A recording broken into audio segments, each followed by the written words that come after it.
Bueno, pues muy buenas tardes a todos y a todas.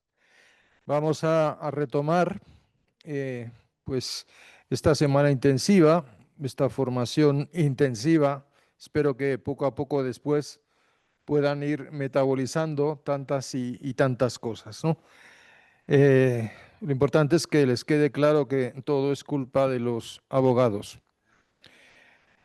Bien, vamos a dedicar unos minutos, ¿sí? La siguiente, por favor, a, a ir viendo un poco cómo está el panorama. La idea es, pues, en síntesis, ver en los últimos 5 años qué ha estado pasando desde 2020 hasta la fecha, o sea, en el mundo, digamos, de los embriones, ¿no?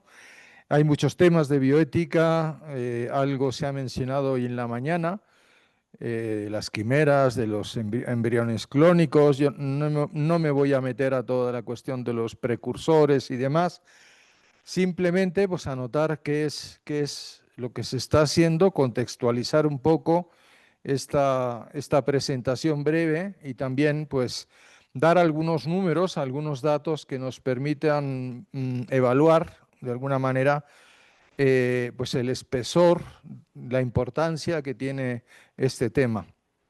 En un segundo momento, pues vamos a ir viendo, segunda unidad, si quieren, y la tercera, pues algunas cosas que se están haciendo activamente eh, o que se han descubierto o que a través de pues ya una manipulación activa se están empezando a lograr, a veces en modelos animales, a veces también en modelos humanos, aunque pues luego aclararemos un poco todo lo que implica la manipulación de embriones humanos. En la unidad 4 y 5 pues vamos a ver ya cosas clínicas, aplicativas, cosas que se están haciendo y en la conclusión, pues de alguna manera vamos a tomar conciencia del impacto, de la relevancia que tienen todo este tipo de intervenciones y dar algunas pautas éticas, ¿no? Para entender bien, pues, qué es lo que sería técnicamente posible, que no es lo mismo que lo que es moralmente admisible. Saliéndonos de ese paradigma eh, tecnocrático de que todo lo que es posible es bueno, ¿sí? Eh, en fin, espero que esto al final quede claro. La siguiente, por favor. La siguiente. Bueno, a nivel de ingeniería genética, pues hay grandes cambios, como veremos ahora, grandes descubrimientos, podemos decir, que derivan de dos fuentes. Una es la observación, digamos, el conocimiento, el estudio de lo que serían los procesos naturales. En eso pues tenemos un avance gigantesco, podríamos decir.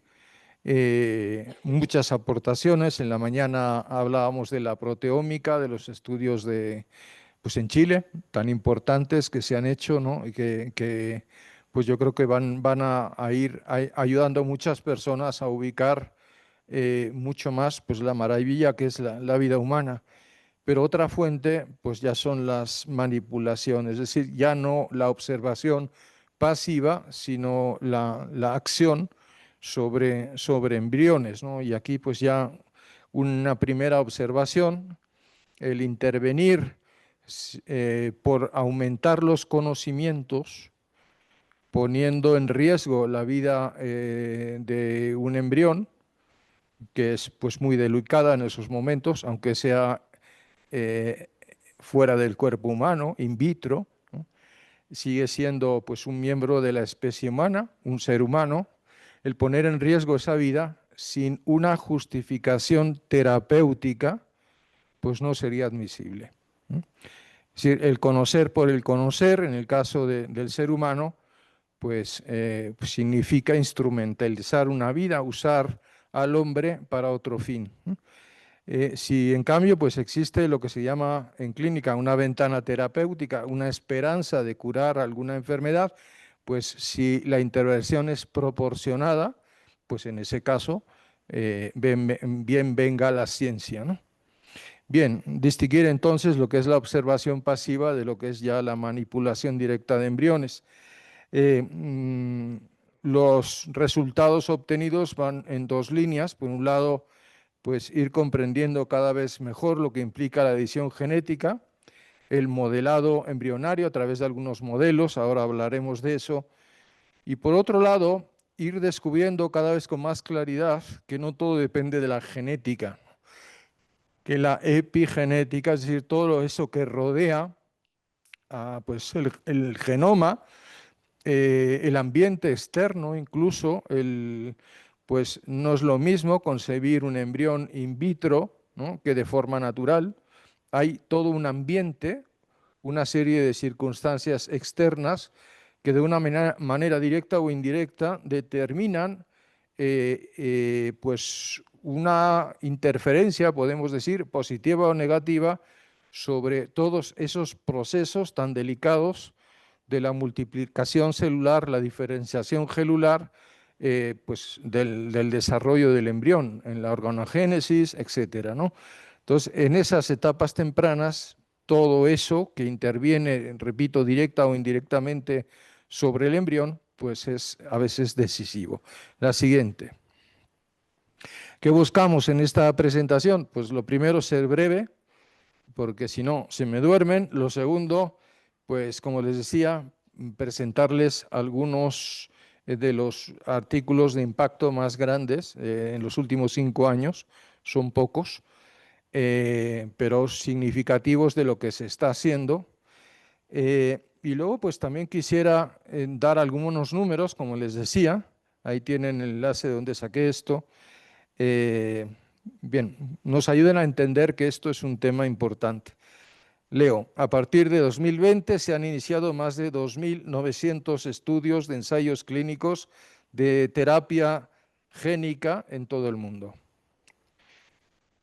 Una búsqueda, pues en esta página, pero hay muchísimas, ¿sí? Estas del gobierno americano, con las palabras clave terapia génica, pues dio como resultado más de 4.255 estudios, ¿no?, entradas, con más de 1.000 actualmente reclutando o inscribiendo participantes de investigación. Los gobiernos de Inglaterra, de Estados Unidos, pues andan preparando ahora pues todo lo que sería el personal necesario en el ámbito de ciencias de la salud, pero también en, digamos, biólogos, etcétera, o sea, todo el personal necesario pues para dar seguimiento a un montón de terapias celulares y genéticas, ¿no? La FDA de Estados Unidos espera recibir hasta 200 nuevas solicitudes cada año a partir de 2020 para comenzar ensayos, ¿no?, ensayos clínicos. O sea, aplicación de estas cosas de las que vamos a hablar hoy. En Inglaterra sucede otro tanto, ¿no? Y están previstos, digo, no lo anoto aquí, quizá haya oportunidad más adelante en los debates de hablar de esto, pero sueldos astronómicos para las personas que se van a dedicar a este campo. Entonces, si alguien en ciencias de la salud todavía no tiene claro a qué dedicarse, pues sepan que en los próximos años todo esto va a ser pues un campo de desarrollo muy importante. La FDA también espera aprobar de 10 a 20 terapias celulares y genéticas cada año a partir del 2025. Es decir, 2025 es un año, un punto de inflexión. O sea, lo que serían el estudio de mecanismos, lo más importante ya lo sabemos, y en este 2025, como veremos, pues ya hay el primer caso de aplicación clínica, y pues a partir de ahora pues va a venir un crecimiento exponencial. La siguiente, por favor. Antes, eso. Aquí les puse las citas por si acaso. Probablemente les van a pasar la presentación. Yo hoy en la mañana tuve remordimientos, me puse a comprobar enlaces y algunos no funcionan. Entonces yo ya estoy buscando en PubMed, he encontrado los artículos y sí funcionan los enlaces. Entonces les va a llegar la versión 2, ¿sí? donde todo funciona. Pero de todo lo que vamos a hablar, pues aquí ya tienen, digamos, todo el aparato crítico. Bien, la siguiente, por favor. Vamos a los descubrimientos, sí, la siguiente. Bien, una cosa que se ha encontrado hablando de epigénesis y todo lo que decíamos antes, uno de los hallazgos más sorprendentes ha sido el papel del ADN de retrovirus endógenos en el desarrollo del embrión humano. A ver, antes sabíamos que en el citoplasma, en el mismo núcleo, pues había material genómico que pues después de la codificación del genoma humano no sabíamos qué hacía ahí. Tenemos prácticamente todo el genoma de la mosca, ¿sí? Y no es una muestra contaminada, que no, es que en el genoma humano está eso, ¿no? Y no sabemos qué hace ahí. Entonces se hablaba en términos genéricos de basura genética, es decir, una serie de componentes ahí que pues no servían, ¿no? Ahora hemos descubierto, ¿no?, el papel relevante que tiene toda esa basura, vamos a decirlo así, ¿no? Aproximadamente el 8% del genoma está compuesto por secuencias virales antiguas que, lejos de ser meros vestigios evolutivos, actúan como reguladores genéticos durante las primeras etapas del desarrollo. Es decir, tienen una función, modelan todo ese crecimiento, multiplicación celular, diferenciación celular, ¿no? Son pues elementos importantes, forman parte del proceso, ¿no? Siguiente, por favor. Entonces, ejercen una verdadera función reguladora. Aquí tienen la citación de un artículo donde se demuestra que estos elementos virales son activadores de genes esenciales, ¿no?, para el desarrollo de embriones, sea para la multiplicación, les decía, para la diferenciación celular y después para la organogénesis en las primeras semanas. Y eso pues ya se ha comprobado en embriones derivados de células madre, ¿no? Ahora hablaremos de eso. Y pues sí, son importantes. Esto es una constatación de que pues todo lo que sabemos de genética pues es mucho menos de lo que no sabemos de genética, ¿no? Antes pensábamos que un gen regulaba una proteína, después entendimos que no solamente un gen codifica una proteína, sino que probablemente un gen pues está reprimiendo otro gen que es oncógeno, y a lo mejor pues quitas un gen defectuoso, ¿no?, para pues arreglar, por ejemplo, el tema de la insulina, pero desbloqueas un gen oncógeno, ¿no?, y pues curas la diabetes, pero le provocas un cáncer, ¿no? Ya sabíamos que era complicado, pero con esto de que hay por ahí materiales, ¿no?, que de alguna manera interfieren, modelan, coadyuvan pues a todo ese desarrollo, el haber descubierto ya pues cada vez con más cercanía, ¿no?, esa función, esa relevancia de la epigenética, pues nos abre horizontes, pues para, por un lado, profundizar más y darnos cuenta de lo que decía, ¿no?, que con mucha humildad tenemos que reconocer que es mucho más lo que no sabemos de lo que sabemos en el campo de la genética, y también pues un desafío a la razón humana, a la investigación, ¿no?, porque pues es una oportunidad también de no solamente pues crecer en conocimiento, sino de pues encontrar otras vías pues para ayudar a un pleno desarrollo del embrión humano. La siguiente. Bien, aquí hay otro, digamos, capítulo. Quizá lo más importante que hemos dicho hasta ahora es la importancia de la epigenética. Aquí vamos a hablar ya de intervenir, ¿no?, de manipular, de alguna manera, de ir modelando esos procesos de desarrollo y crecimiento del embrión. Y pues una primera acción es el desarrollo de blastoides, ¿no? En esta mañana nos hablaba el doctor Pepe Castilla del blastómero, ¿no? Veíamos ahí el óvulo, la ovulación, cómo empezaban las primeras divisiones, después la mórula. Llega un momento que la mórula empieza a crecer muchísimo, genera una cavidad en su interior donde empieza a acumular líquidos que son nutrientes y a diferenciarse, decíamos, el trofoblasto del embrioblasto, ¿no? O sea, todo lo que va a constituir el aparato, digamos, nutritivo para el embrión, porque tiene un consumo energético brutal por todo el crecimiento y la diferenciación celular, y por otro lado, pues la parte que va a corresponder al embrión, que prácticamente son células pues pluripotentes, ¿no? Bien, o casi totipotentes, vaya, pluripotentes. Eso nos quedó claro. Lo que se ha logrado es, a partir de lo que se llama aquí células madre pluripotentes humanas ingenuas, ¿sí?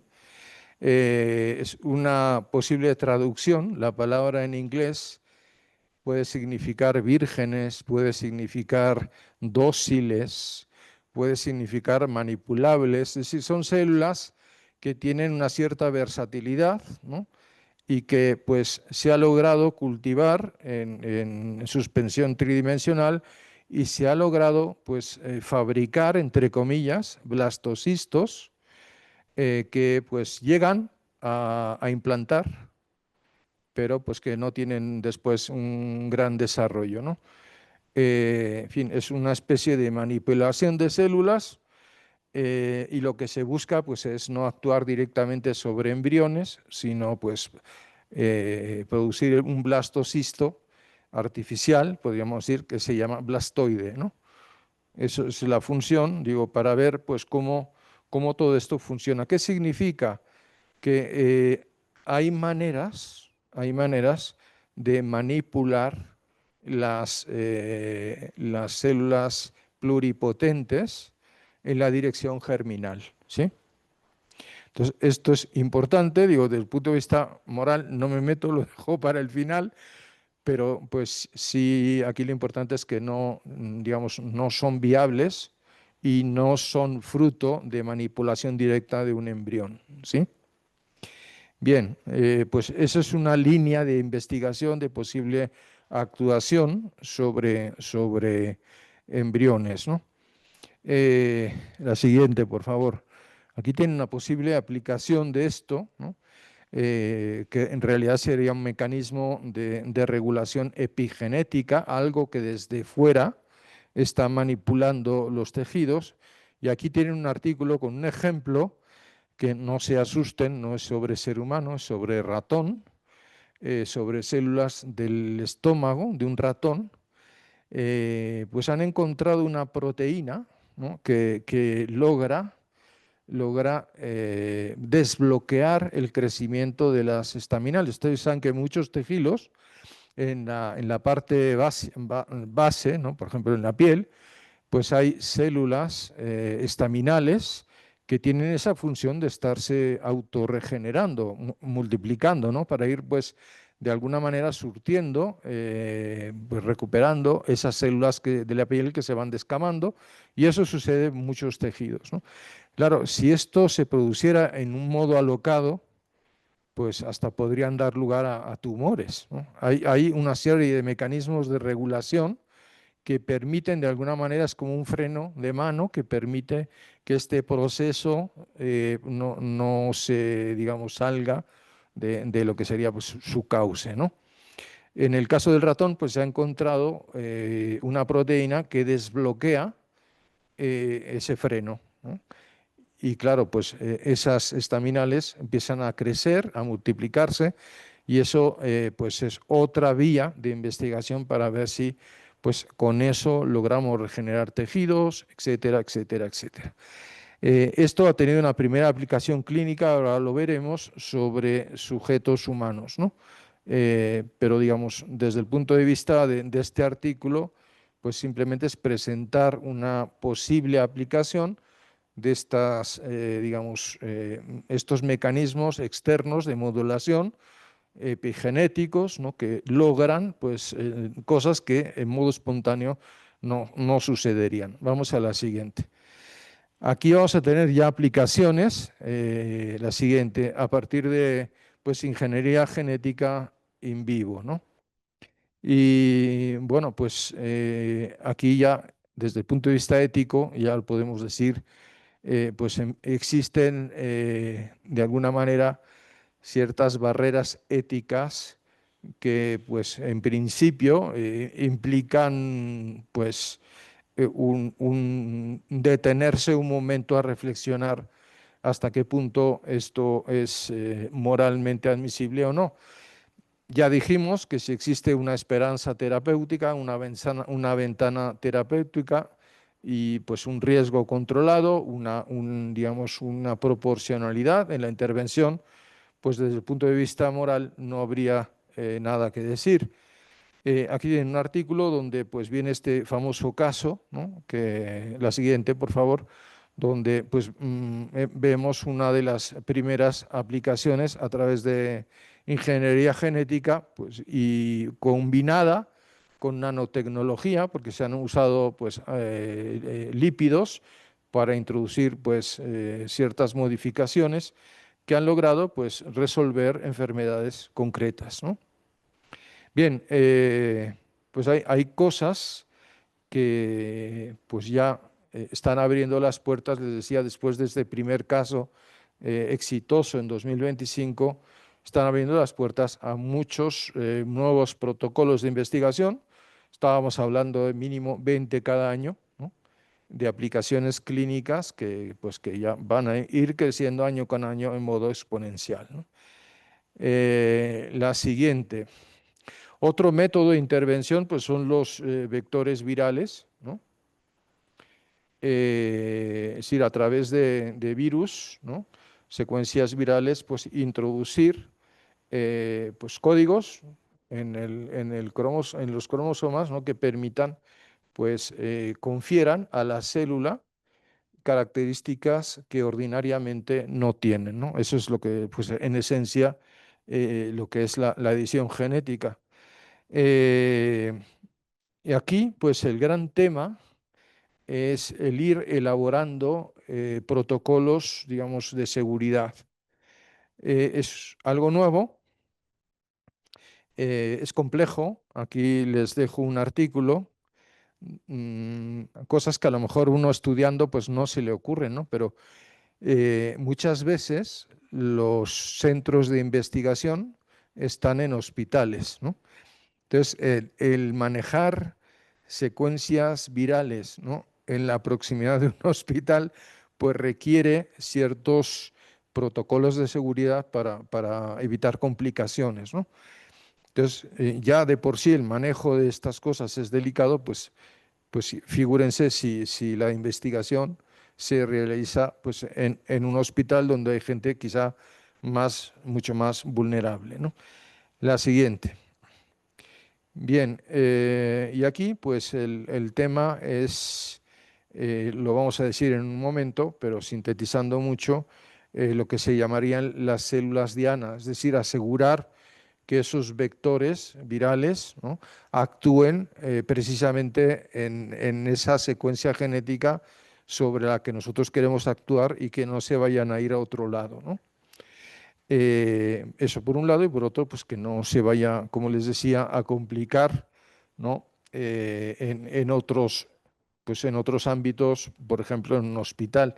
Ya hay protocolos que están, por ejemplo, trabajando sobre lo que podría ser la aplicación de terapias de edición genética en procesos muy tempranos de desarrollo del sistema nervioso, ¿no? Entonces, pues simplemente pues, anotar un poco, estos serían los artículos, las temáticas pues, más recurrentes en ámbito científico en estos últimos 5 años.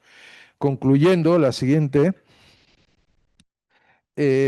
bueno, pues entender, ¿no? Que todo esto abre horizontes nuevos que nos pues, desafían desde el punto de vista pues, del conocimiento científico, pero también de sus aplicaciones éticas, ¿no? Sobre todo en etapas pues, tan tempranas de la vida, estamos hablando de embriones humanos, ¿no? La siguiente.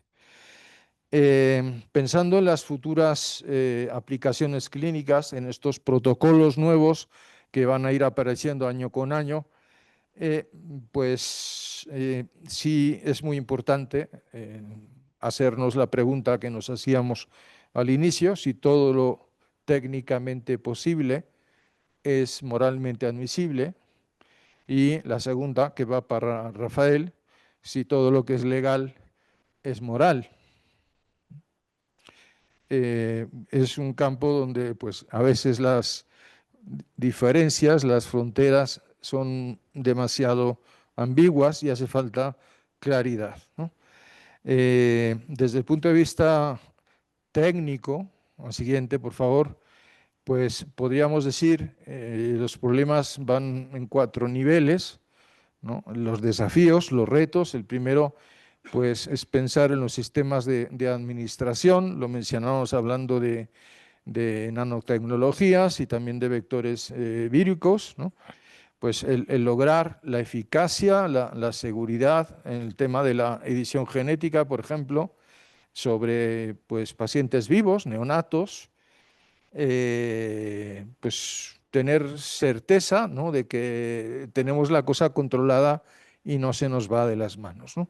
Entonces, ir estableciendo protocolos, ¿no?, muy claros sobre lo que serían buenas prácticas, de manera que esto pues, se vaya realizando cada vez con más seguridad, con más fruto.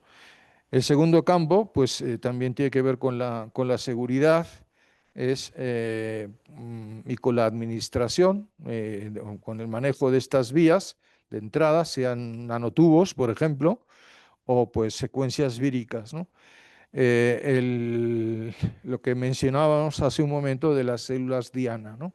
Actuar específicamente en los lugares en los que se ha previsto actuar y no generar pues, daños colaterales.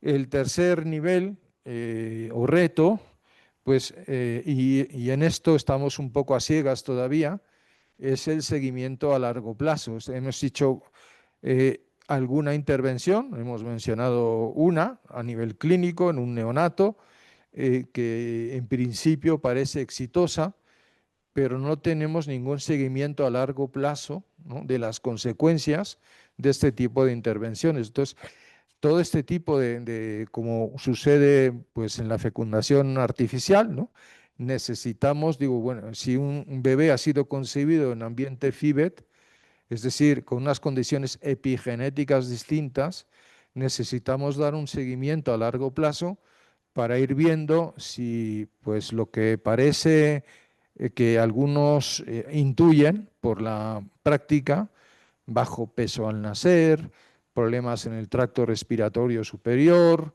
600% de casos de retinoblastoma, por ejemplo, entre los niños que han nacido en ambiente FIVET. Bueno, ir con datos empíricos, consolidándose a largo plazo estas variaciones epigenéticas o estas manipulaciones se traducen en algún tipo de alteración, alguna patología, ¿no?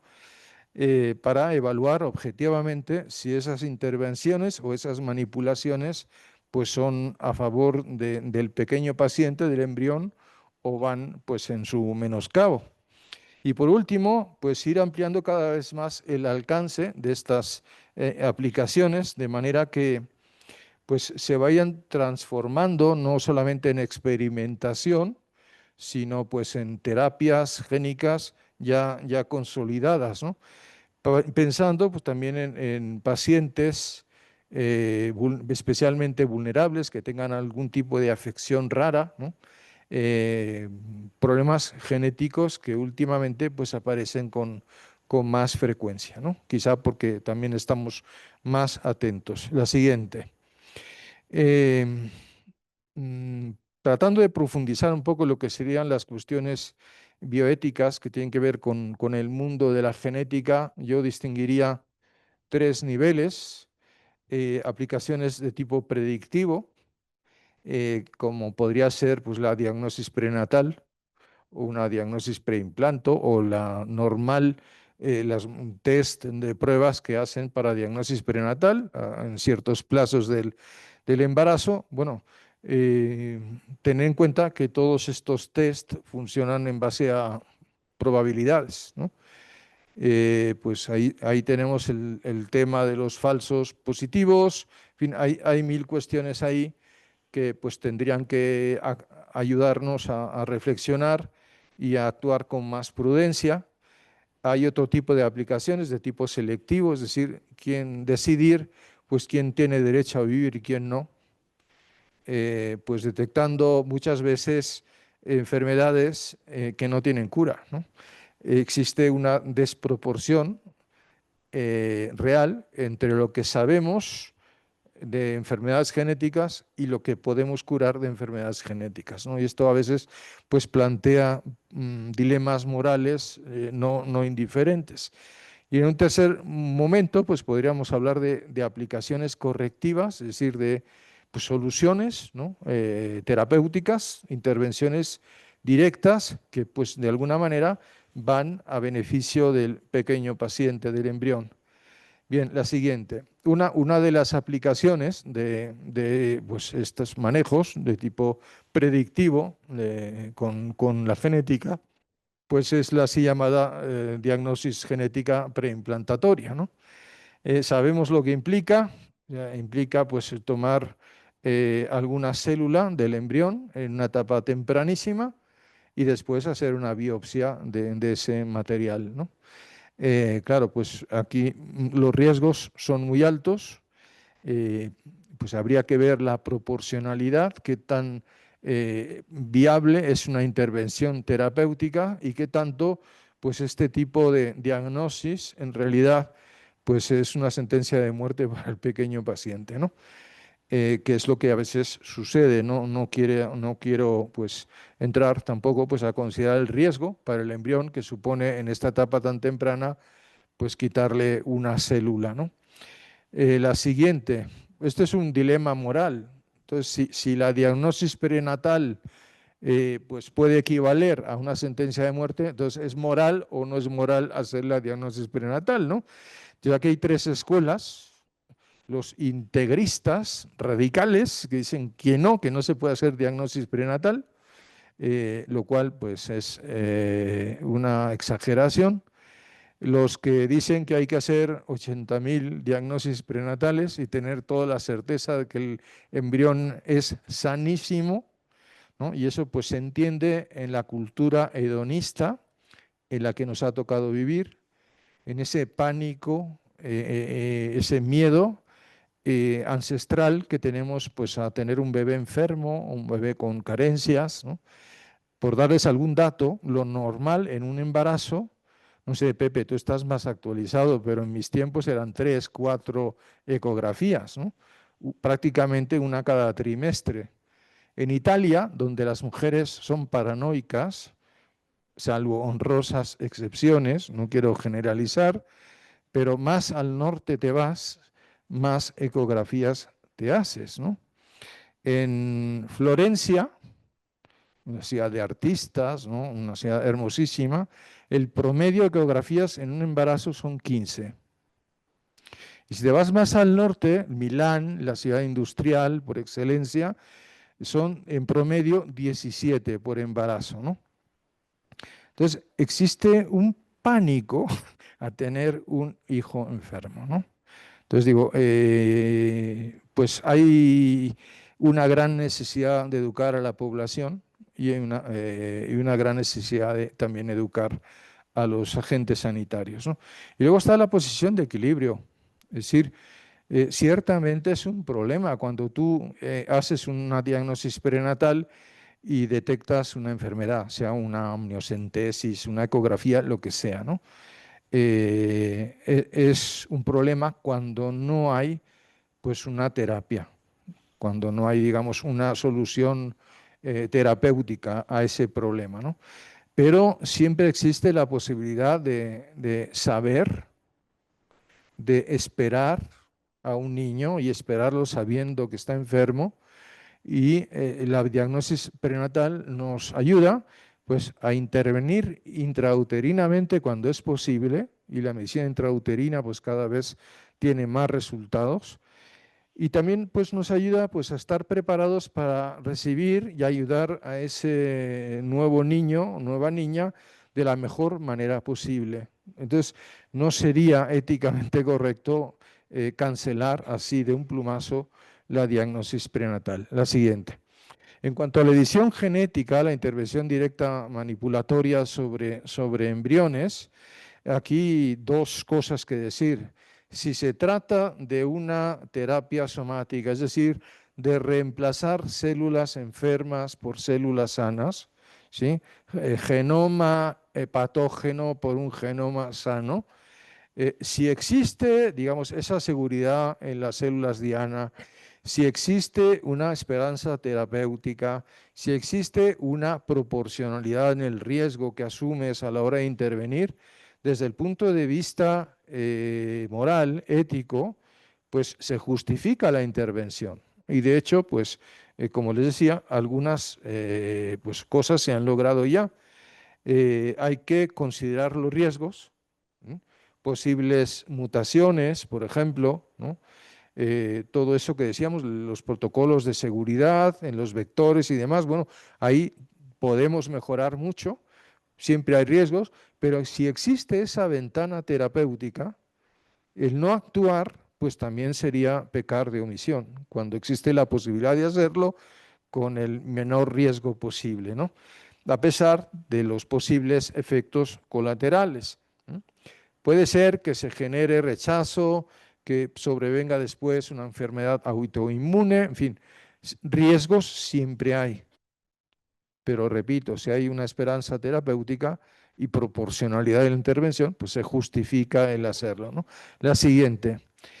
Otro caso es cuando tú intervienes sobre células germinales, sean gametos, sean precursores de los gametos, etcétera, ¿no? Al estado actual de la ciencia, miren, aquí hay el mismo riesgo que existe con el otro tipo de intervenciones sobre células somáticas. Pero aquí se añade una cuestión más, ¿no? Y es que esa mutación que tú provocas se va a transmitir a las siguientes generaciones. Entonces, ante esto, o sea, el riesgo que ya de por sí supone para un sujeto, ¿no? El receptor de la terapia, más las posibles complicaciones de transmitir la mutación a las siguientes generaciones, esto determina que al estado actual de la ciencia, la posición es que en cuanto a ingeniería genética, pues sí a las intervenciones sobre células somáticas, no a la intervención en edición genética sobre células germinales. Claro, aquí hay muchos intereses de fondo económicos, no me meto ahora a esto.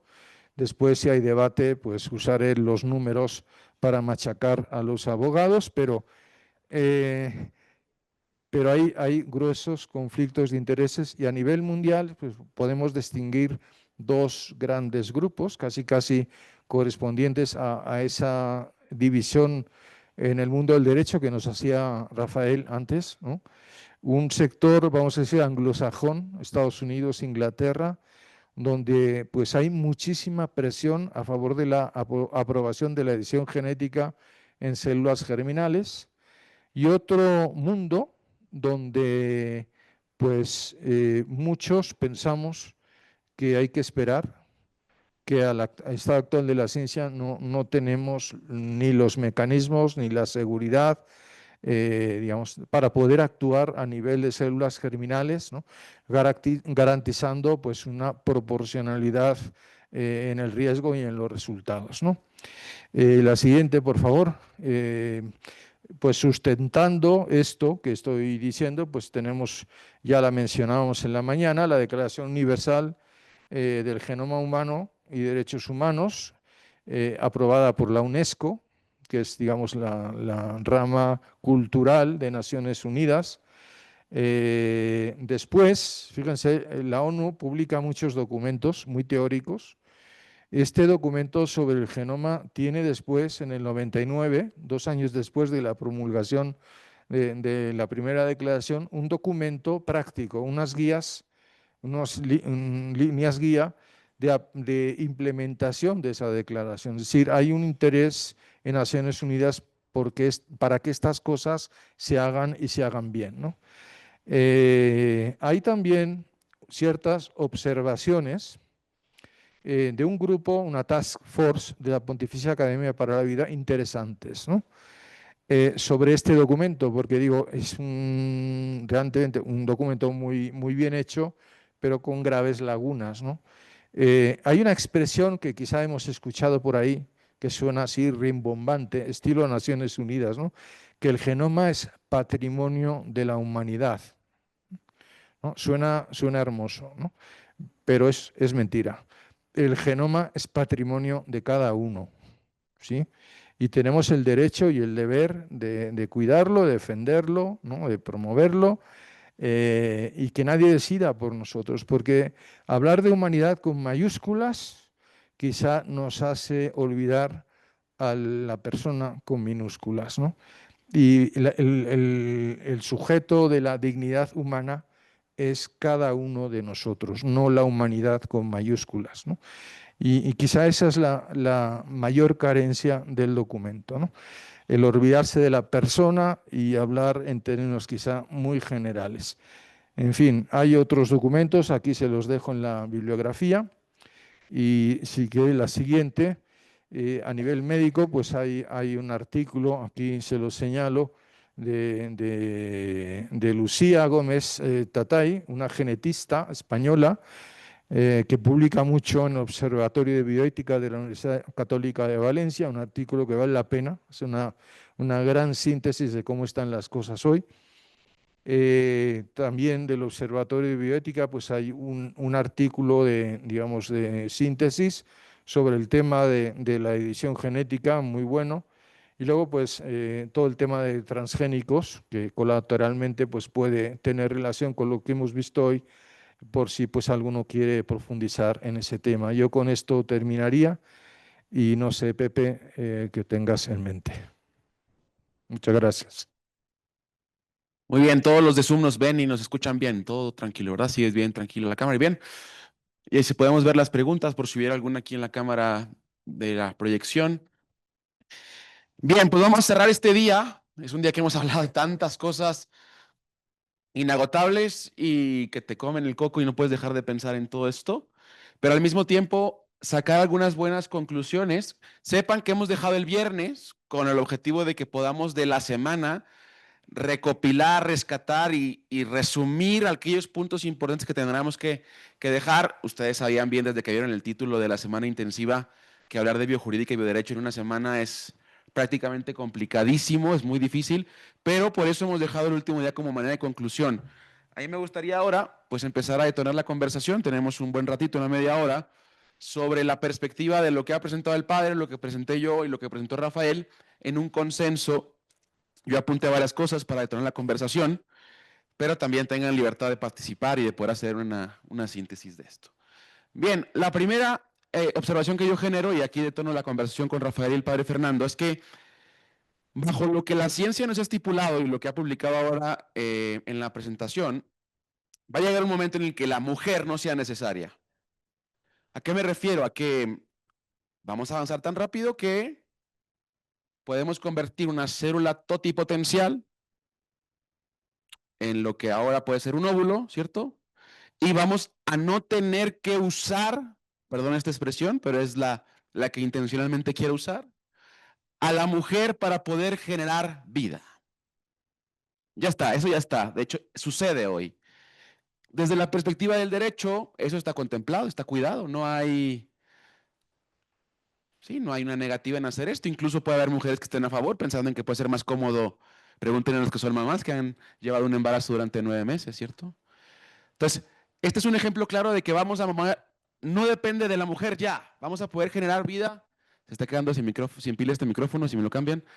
¿Qué opinión te merece este, Rafael? Y otros ejemplos de tecnología que avanza a este tipo de magnitudes, estimado. Sí, bueno, lo que es interesante es cómo con la exposición de José y con la exposición de padre Fernando, se puede apreciar este aspecto de la interdisciplinaridad y se puede ir vislumbrando aspectos que José nos hablaba ahora de su momento de maternidad subrogada y cómo ya Naciones Unidas le pone atención a este tema, ¿no? Y todo lo que los alcances de la ciencia, me pareció increíble ese proyecto de Melissa Institute, me parecía muy, muy interesante como para darle forma y atención. Y ahora es que escuchaba al padre Fernando todo el tema de los avances genéticos, claro, o sea, yo creo que el tema de las CRISPR marca un antes y un después, porque si ya podemos editarlos genéticamente, si ya identificamos genes, alguien decía que la medicina pasa de ser terapéutica a ser totalmente predictiva. Y eso también supone cambios que son sustanciales. Si ya sabemos bien lo que podemos ir previniendo, entonces esto genera situaciones complejas. A nivel jurídico, nos vamos a encontrar con un dilema, porque pienso, por ejemplo, en la etogénesis o la partenogénesis, como que algún estos aspectos, ¿dónde se van a estar enmarcados? ¿Dónde? ¿En qué aspecto? Y uno podría decirse, bueno, si ya está el concepto amplio que circula en Naciones Unidas, que circula ya en algunos estados de derechos sexuales y reproductivos, si esta figura de los derechos reproductivos ya está presente, y incluso en algunos estados las técnicas de reproducción humana asistida, la FIP puede ser homóloga o heteróloga, cambia que si se aplica un gameto u otro. Al final esto podría estar dentro de ese gran marco de autonomía. Y esto empieza a ser muy complejo. Y lo digo por lo siguiente, de cara también a lo que conversamos el día de ayer. ¿Por qué? Porque si encontramos un derecho, ya, un derecho únicamente reducido a un marco legal, únicamente reducido a un aspecto donde la ley va a ser literalmente como un sastre en la medida del cliente, donde lo van a utilizar como uno quiere, estamos en graves problemas. Porque como decíamos también ahora en el almuerzo, hay una fuente del derecho que está, en Italia dicen nascosta, escondida, ¿no? Y esa fuente del derecho es el deseo. Como quiere, va a aparecer así, y esto es un gran riesgo. Yo, en el diálogo, por ejemplo, que tengo con muchos estudiantes, surge esta idea, ¿no? Yo les preguntaba a muchos de ellos, un médico, por ejemplo, cuando una persona de repente no le gusta mucho su nariz, ¿ya? Tiene problemas con la nariz o con las orejas, que están muy largas, muy grandes, y se quiere operar, ¿a dónde va? A un cirujano plástico, ¿no es cierto? Y la pregunta ¿es una enfermedad propiamente dicha? No, no. O sea, una persona que se opera, y entonces, claro, uno puede decir, no, pero de repente afecta a la salud mental, ¿no? Podría.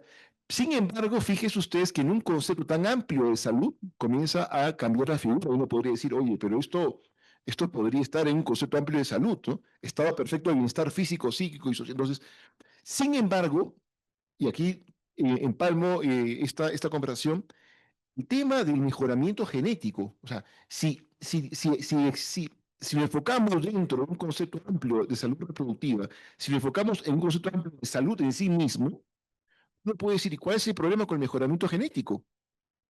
Si hablamos de células somáticas, incluso alguien puede ahí alegar, claro, las famosas IgG, pero eso es más complejo porque derivan en las generaciones futuras. Cierro esto. Fíjense ustedes, es muy interesante cómo ya han puesto un poco, digamos, freno a estas iniciativas a nivel del Comité Olímpico.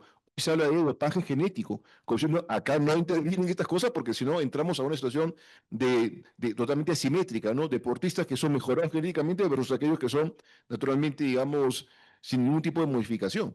Entonces, yo planteo el diálogo, así como José me lanza la pelota, yo le lanzo la pelota ahora al padre Fernando, le digo, padre Fernando, ¿tú qué piensas?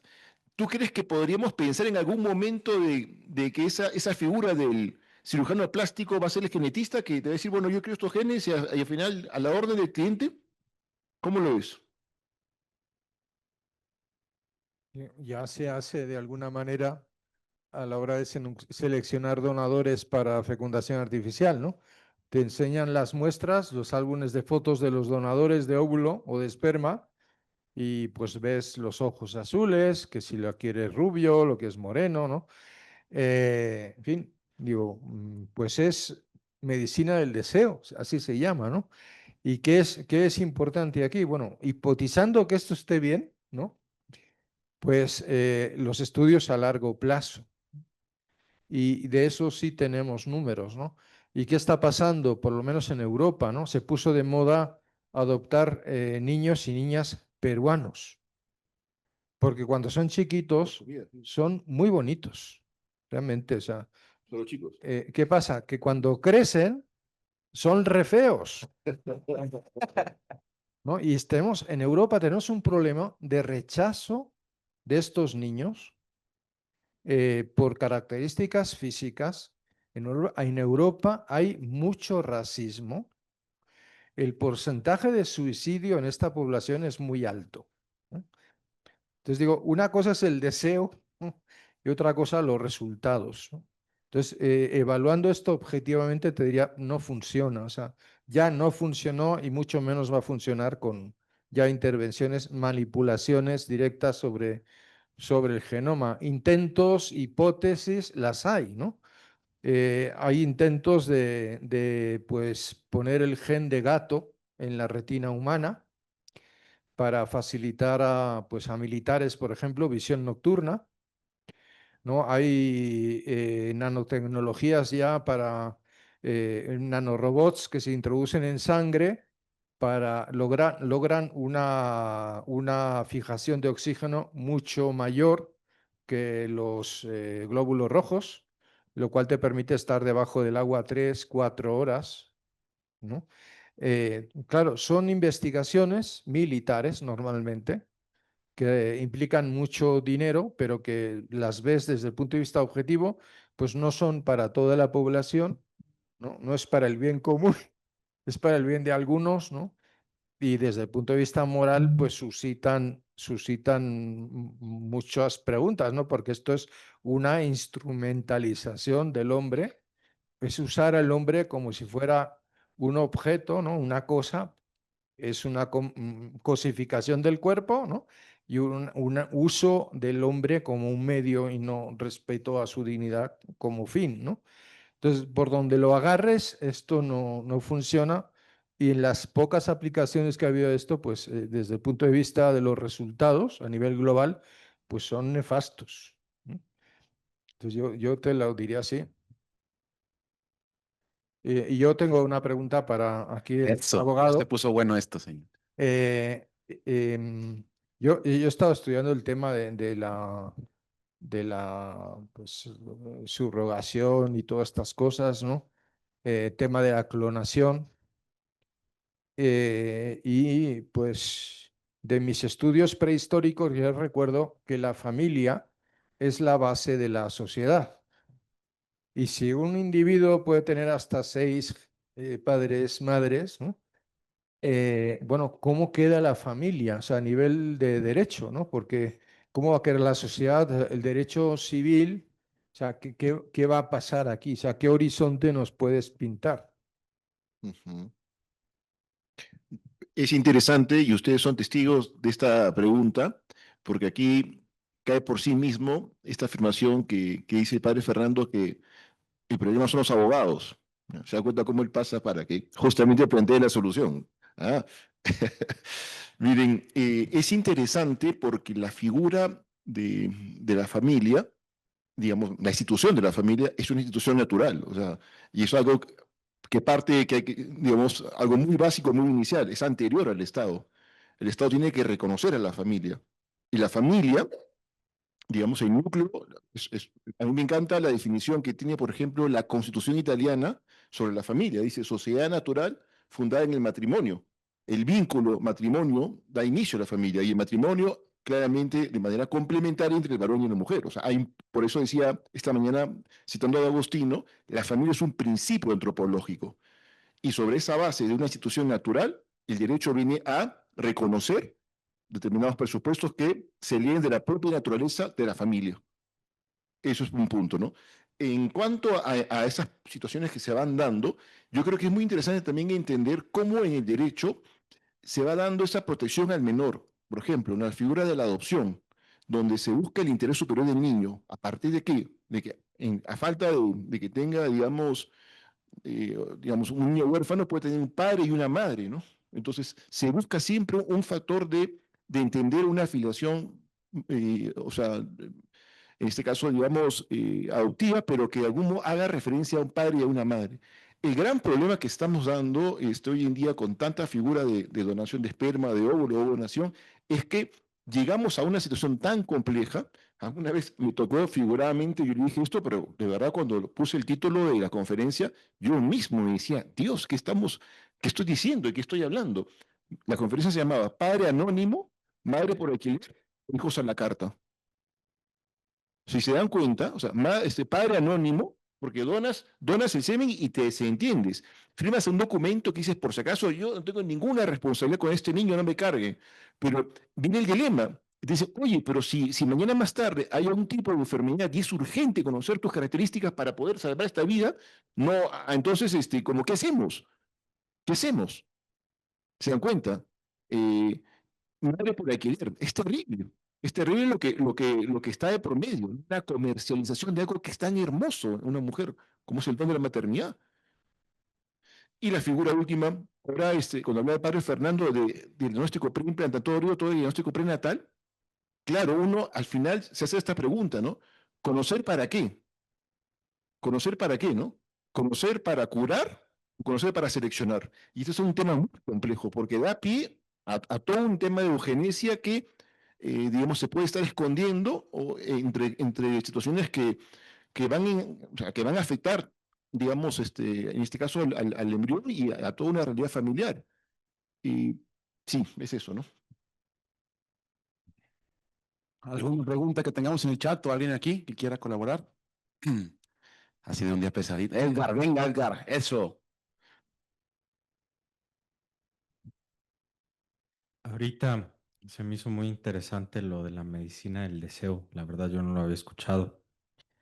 ¿Cómo distinguir entre lo que es un deseo y lo que es una búsqueda genuina? Lo digo particularmente desde mi ámbito profesional, en el que prácticamente todo es deseo. O sea, porque innatamente es un deseo tener una mejor vida o tener no sé, en todos los sentidos. O sea, toda la práctica médica es un deseo de una condición diferente. ¿Cómo distinguir entre algo que es genuino y algo que ya está cruzando un umbral de lo, no sé, normal, natural, humano?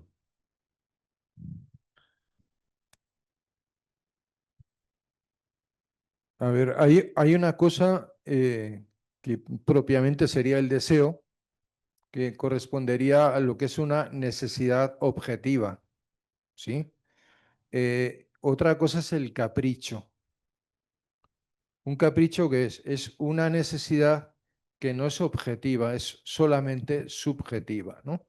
Entonces, en un contexto, hablando del mundo de la salud, donde pues a nivel global tenemos una crisis económica, ¿no? No estamos en el mejor momento de la historia y en un momento también pues, de necesidad de pues, administrar bien los recursos, pues evidentemente tú deberías cubrir primero lo que son necesidades objetivas y después, si existe la posibilidad, pues hasta dar satisfacción a cosas que son quizá no necesarias, pero ayudan, ¿no?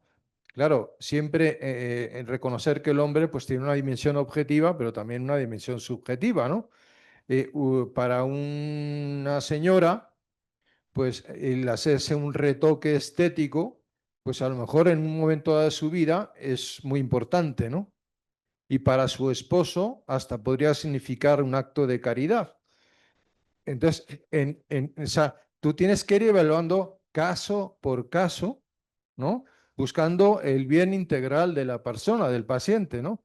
Lo que no está bien es ideologizar el discurso. O sea, objetivamente hablando, ¿cómo puede ser que el sistema público de salud en España no te pague, no te apoye económicamente con una intervención odontológica y sí te pague al 100% un cambio de sexo? ¿Me explico? Entonces, digamos, ahí es muy, lo decía antes, es importantísimo la formación del personal sanitario, humanizar la salud, es muy importante, pero también es igualmente importante formar a la población, porque pues hay muchas cosas que no son necesidades objetivas, que son caprichos, ¿no? Y eso genera, pues, a nivel personal, incluso, pues, cierta ansiedad. O sea, en algunos lugares el promedio de intervenciones de cirugía para corregir la nariz son 3. Si nunca quedas bien, siempre quieres, ¿no? Entonces, digamos, eso, si lo trasladas a costo sanitario, pues digo, si vas sumando, pues genera un problema, ¿no? Quizá pues desatiendes cosas que objetivamente son más necesarias. También, no, está bien. Dejamos, digo, una cosita rapidísima. Diciendo lo que apuntabas ahora, Edgar, me parece relevante pensar que, por un lado, la paradoja de la medicina es, como decía el padre ahí, cirugía fetal, que está buscando, por ejemplo, un niño con hernia diafragmática. ¿Se acuerdan que el diafragma divide el abdomen del tórax? Y cuando tiene hernia diafragmática, se entra con una cánula de 3 centímetros a la útero, al líquido amniótico, a la boca del bebé dentro del útero, se libera el balón dorado, golden balloon, para que nazca sin la hernia diafragmática. Pero por otro lado, la segmentación embriológica puede decir, tiene 20 semanas, está sano, listo.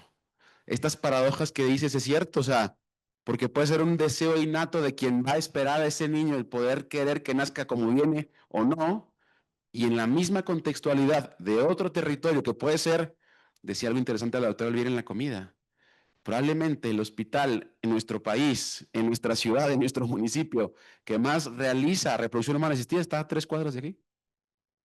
Y a veces en el mismo sitio tenemos contextualizaciones tan distintas que un consenso puede cambiar la realidad de una manera conversatoria, dinámica, interesante. Pero sí es paradójico, aunque parezca suena así, ¿no? Adelante, Rafael. Gracias.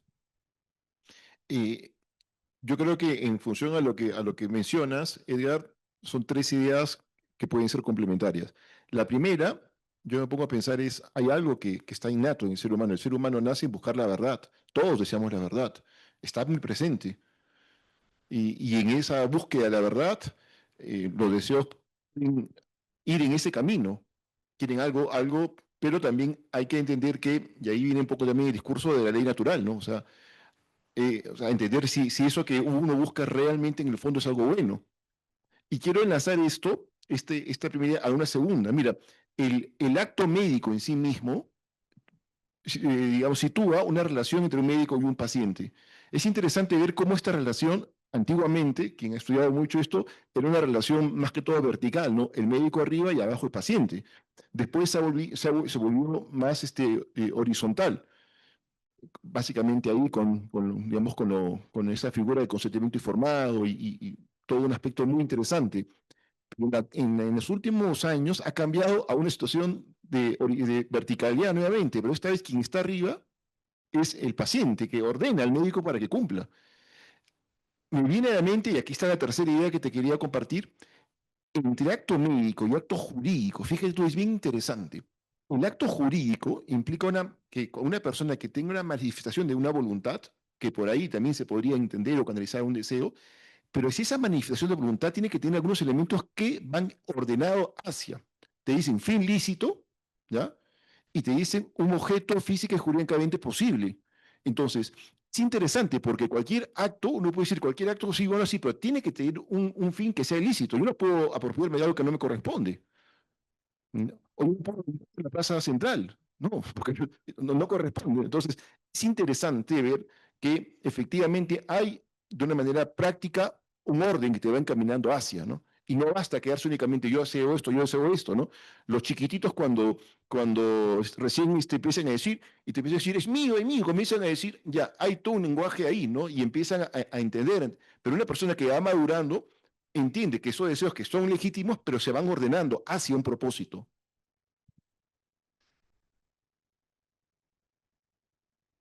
Tenemos una pregunta en línea de Amanda García. Nos dice, desde una perspectiva de bioética global, se puede hacer una reflexión por cuánto estas prácticas están siendo generadas por los países desarrollados y en la medida que se permita su avance, creo que se seguirán marcando las brechas y la desigualdad global. Carlos Ledesma también nos dice, neurobiológicamente hablando, la anticipación de una recompensa, el deseo y su consumo, el placer, son procesos cerebrales independientes, pero objetivos, mientras que el deseo activa intensamente el sistema dopaminérgico y áreas límbicas, a menudo de forma más potente que el consumo, el cual involucra principalmente la corteza prefrontal. Estos mecanismos son eventos físicos, medibles y observables en el cerebro, entonces se estudian como fenómenos objetivos. La experiencia consciente que emerge de estos, comúnmente llamada subjetiva, es simplemente resultado de esta actividad puramente biológica.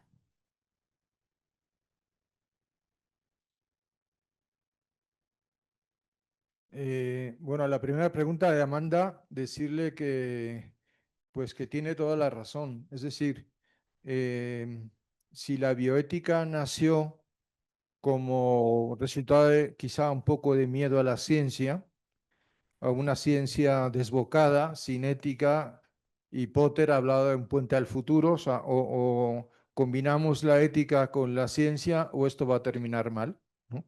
La bioética era como pues un puente de esperanza.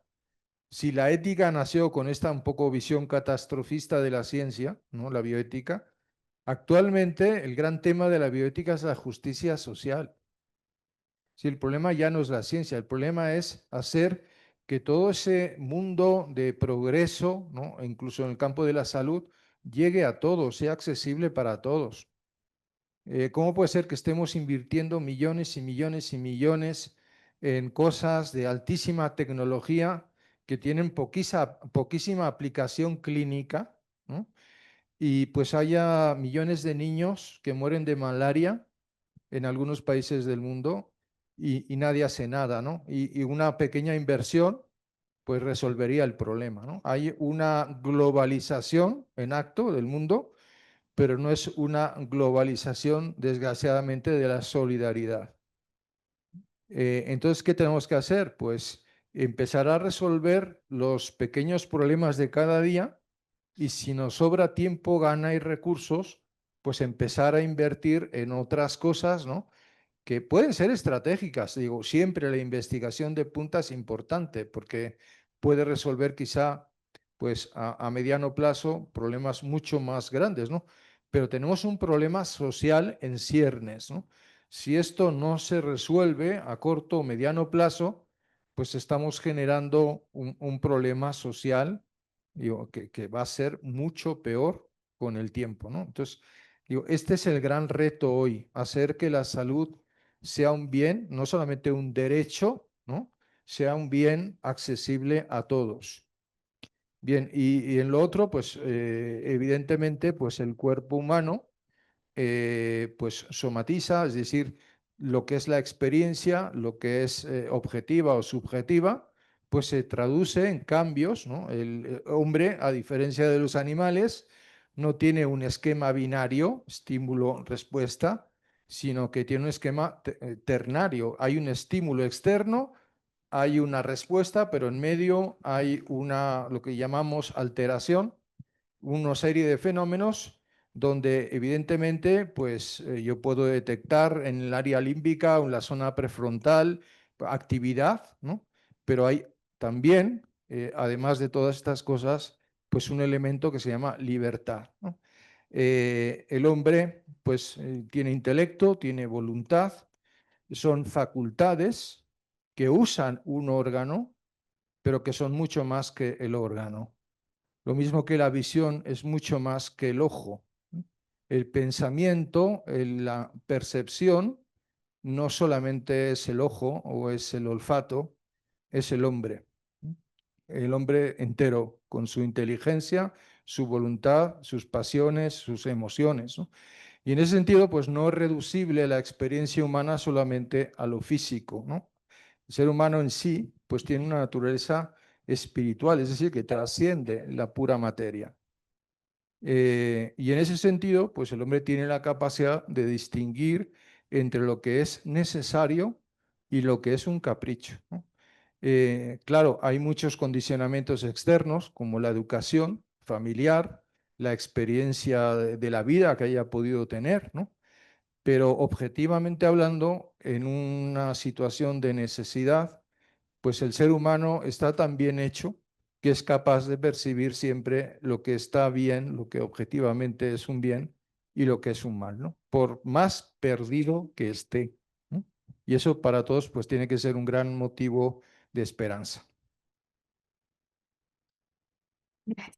Muchas gracias por las presentaciones igualmente. A mí me surgió una duda, perdón que haga referencia nuevamente a Chile, pero particularmente en Chile no existe una ley que vaya a regular ni la fecundación in vitro, ni tampoco la criopreservación de embriones.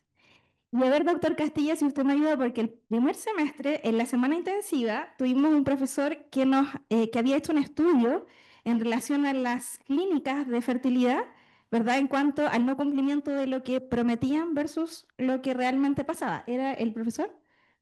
Ya, Frank Way, el profesor Frank Way. Entonces, en ese entonces, dada la realidad chilena, él mencionó en algún momento que producto de lo que ha sucedido a nivel nacional, por eso la pregunta para el doctor Santamaría, él mencionaba que para la protección del embrión, en este sentido, lo que había pasado era mejor que no estuviera normado versus lo que ha pasado en los países que sí está regulado por ley. En nuestro caso solamente hay algunos aspectos administrativos de salud en donde ya existe un bonopad, por ejemplo, para la fecundación in vitro, pero no hay una ley. Entonces, siempre me quedó la duda en relación a la opinión de él versus, por ejemplo, otras opiniones o qué es lo que opina usted en este caso. Sí, es una buena pregunta porque esta situación probablemente en este caso de reproducción humana asistida se puede traducir también para otros aspectos que se van dando. Entonces uno dice, al final, ¿conviene regular o no conviene regular? Y creo yo que lo primero que se puede determinar es que hay aspectos que se pueden manejar en base a principios y sobre esos principios tratar de ordenarlos. Cuando caemos en un legalismo que tiene que estar la ley, sí, hasta con su reglamento y todo milimétricamente escrito y con protocolos muy precisos, podemos tener digamos, en consideración aspectos que son tan delicados y que vale la pena, digamos, tener ese detenimiento que ayer hablábamos, ¿no? Ese espacio para ver con más objetividad, número uno. Y número dos, que caemos en lo que en muchas veces, por ejemplo, ha pasado esto que se piensa que porque está legal es ético, ¿no? Y caemos en una suerte de decir, ah, es legal y es ético, ¿no? Y podemos pensar que lo que corresponde como algo justo no es justo en realidad. Entonces, tengamos muy presente que hay aspectos que entran en esa tensión de lo que es el derecho positivo con el derecho natural, y están ahí, ¿no? Eh, yo creo que yo apostaría por digamos, un aspecto de manejar algunas cuestiones por principios, y para eso ayuda mucho, ¿saben qué? La doctrina. La doctrina, un buen artículo que puede hacer una comparación, puede anticipar algunos problemas y pone en consideración el desarrollo de principios, y sobre eso se puede ir entendiendo, ¿no? Mire, o sea, uno puede decir edición genética, con un buen artículo, con un buen desarrollo de principios, inspira mañana más tarde, no solo a un legislador, sino también a un juez, porque muchos de estos casos, cuando no hay una regulación, vamos a ver eso en Colombia, se van por lo judicial, ¿no? Para que por un caso empiece a haber un precedente. Pero qué importante es empezar a escribir, a profundizar para ya anticiparnos con contenidos a futuras regulaciones. Yo simplemente, en armonía con lo que se había comentado hace un momento, y aprovecho también tu pregunta, Pía, miren, se está dando y se va ya a dar con más claridad una situación compleja. ¿A qué me refiero? A que se va a ir mostrando una situación donde, así como se está dando pro vida o anti vida, ese calificativo, ahora se está hablando de bioprogresistas, no, perdón, tecnoprogresistas con bioconservadores. O sea, imagínense ustedes cómo esas etiquetas ya empiezan a tomar. Y esto es en función también a la propuesta transhumanista. Entonces, es complejo porque cuando yo les puedo decir a ustedes, ¿están a favor o en contra del aborto? Ya, hay posiciones muy marcadas, o sí o no. Queda claro que, digamos, hay una posición muy clara y uno tiene una posición que decir, yo estoy en contra y doy mis razones y eso es importante. Pero cuando entendemos fenómenos como lo que estamos ahora vislumbrando, es tan complejo lo que está mostrando. Ustedes vieron el video de las técnicas Kripser que vimos ayer, el primero, la cantidad de factores que intervienen. Si son empresas que cotizan en bolsa, si son empresas que generan un trabajo, o sea, una situación que empiezas a verlo y dices, oye, pero acá hasta se hablaba ayer de bioterrorismo, ¿no? ¿Cómo afecta seguridad del Estado? Entonces, uno empieza a ver y dice, oye, pero esto tiene muchos factores. ¿Cómo puedo tener una opinión si esto es bueno o malo cuando hay tantísimos elementos para apreciarlo? Y es más, los efectos todavía no los conocemos porque no hay nada, digamos, concluido. Entonces, esto que estamos iniciando y que ya se inició desborda muchas cosas. Pero hay que tener, y aquí vuelvo a la exposición de la mañana, hay que tener esa humildad y esa sencillez para combinar dos aspectos, yo diría. Volver siempre al principio, volver al principio. Ante una complejidad social, recurramos siempre al principio. Y si no sabemos, preguntamos. Y si no sabemos, nos consultamos. Porque lo peor que nos puede pasar es quedar muchas veces atomizados en nuestra propia... no, que eso es así porque yo pienso. No, no. Tengamos la humildad oye, no sé, ¿me puedes explicar? O me informo, ¿quién sabe de esto? Y aprendo, ¿no? Pero es clave, me parece, abrirse a ese conocimiento que trate de alumbrar o iluminar, mejor dicho, una realidad que ya está presente y que se presenta con un panorama ciertamente oscuro. Yo tengo una inquietud que estoy tratando como de integrar lo que decían ahora con relación a los documentos que tienen hasta 6 padres, ¿sí? Madres, padres. Jurídicamente hablando, ¿quién va a responder? ¿Sí? Y pues cada país tiene su legislación.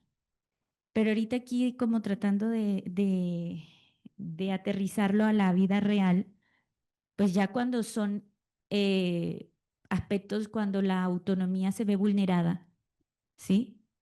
Y es tu cuidador primario quien toma las decisiones como hijo. Pero ahora, al final de la vida, los padres están demandando a los hijos por alimentos.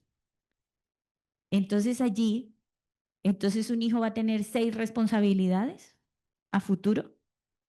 ¿O cómo? Porque si se quita el anonimato, pues entonces asumen una responsabilidad también por el solo hecho de existir y no decidir. Porque es que sí recuerdo el mensaje este de no es un derecho, sí, la procreación, pero sí quiero saber de dónde vengo, mis orígenes. Y al saber tus orígenes también te comprometes. Jurídicamente allí, o sea, ahí dentro de todo el proceso, el deber, la honra, bueno, toda esta parte moral, ética, jurídica y de la autonomía, ¿cómo se toman decisiones allí? Volvemos al dilema de que el problema son los abogados. Mira, sí, el tema es complejo. Hay toda una discusión sobre la denominada verdad biológica, de decir, a ver, oye, yo quiero saber cuáles son mis orígenes y ese derecho me asiste para saber. Eh, Creo que, claro, la tensión es, ¿qué pasa con el padre anónimo que firma un consentimiento y dice, yo solamente dono digamos, el espermatozoide, el semen, pero no quiero absolutamente más? Digamos, esa facultad que tiene, entre comillas, el padre anónimo versus el derecho que tiene el hijo de asistir por un tema de salud a saber cuáles son sus orígenes, ¿no? Sí, eso es un tema no resuelto a nivel jurisprudencial, se está ventilando, es un tema más complejo, eh, pero que en buenas cuentas nos muestra que estas situaciones que se van dando, que cada vez son más artificiales y que crecen y crecen y crecen, pues nos lleva, ¿cómo diría? A, a ir aterrizando situaciones digamos que no renuncien al principio. Yo siempre parto de esto, ¿no? Hay que entender dignidad, libertad, en este caso la libertad orientada siempre a un bien de la persona, ahí tratando de ordenando unas situaciones. Yo, digamos, a veces pienso y cuando veo tantas complejidades, tantas ramificaciones de un caso, otro caso, yo digo, volvamos a la idea central. el derecho de familia en este caso tiene presupuestos que son muy básicos, ¿no? Se habla, digamos, el tema de la afiliación se da específicamente para favorecer a la persona, no para perjudicarla, ¿no? Y con estas nuevas técnicas encontramos cada vez más complicaciones. También me parece que fue el padre Fernando que hablaba, claro, que ahora se van de un lado, de un país a otro país, y de pronto, como no viene con un problema ya para aplicarlo en otro país. Entonces, ¿y qué hacemos, no? En el Perú pasó esto, ¿no? Que un conductor famoso se va a Estados Unidos, hace la maternidad por subrogada, viene con los 2 niños y quiere registrarlos como peruanos, cuando en realidad no era posible. Y claro, o sea, como que en la típica situación, como ya está el hecho y hay que regularizarlo, ¿no? Al hecho del derecho. Pero en el fondo, yo creo que nos llama justamente a entender que hay que ir con un orden que sea lo suficientemente receptivo, que no deje de ver un factor humanizador. Claro, si hay 2 criaturas ahí, ¿qué se hacen con esas 2 criaturas? ¿Lo vas a perjudicar? ¿Cómo se puede? Pero que al mismo tiempo que sea lo suficientemente, ¿cómo diría?, previsor de que si abres una puerta la vas a tener que abrir a todos.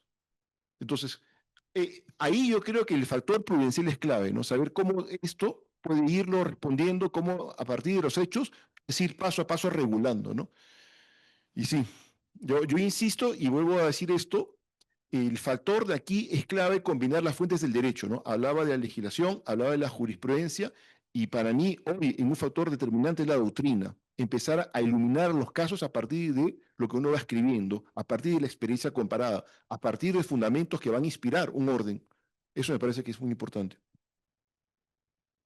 Yo ahí sí creo, lo comentábamos antes, la bioética va a ayudar mucho al mundo jurídico. La biojurídica te obliga a aterrizar, ¿no? Del mundo abstracto a los casos reales. Cuando haces la historia clínica, cuando te llega un paciente, uno de los puntos esenciales son los antecedentes familiares. Son datos objetivos que necesitas para atender al paciente, ¿no? Entonces, desde el punto de vista de la necesidad objetiva, no existiría un derecho al anonimato en ese caso, ¿sí? Porque es una necesidad objetiva, ¿no? Ese anonimato en realidad es un deseo subjetivo, ¿no? Y entonces esto para mí está muy claro. Está antes el derecho del paciente a la salud y a la vida en algunos casos que el deseo de una persona a permanecer en anonimato, ¿no? Hablabas de libertad. Pues yo hablaría de libertad responsable. Si yo doy el semen para generar a un tercero, es imposible que yo me lave las manos. Es decir, eso es esquizofrenia, es tener una idea en la mente y en la realidad ser otra cosa, ¿no? Es un querer y no querer.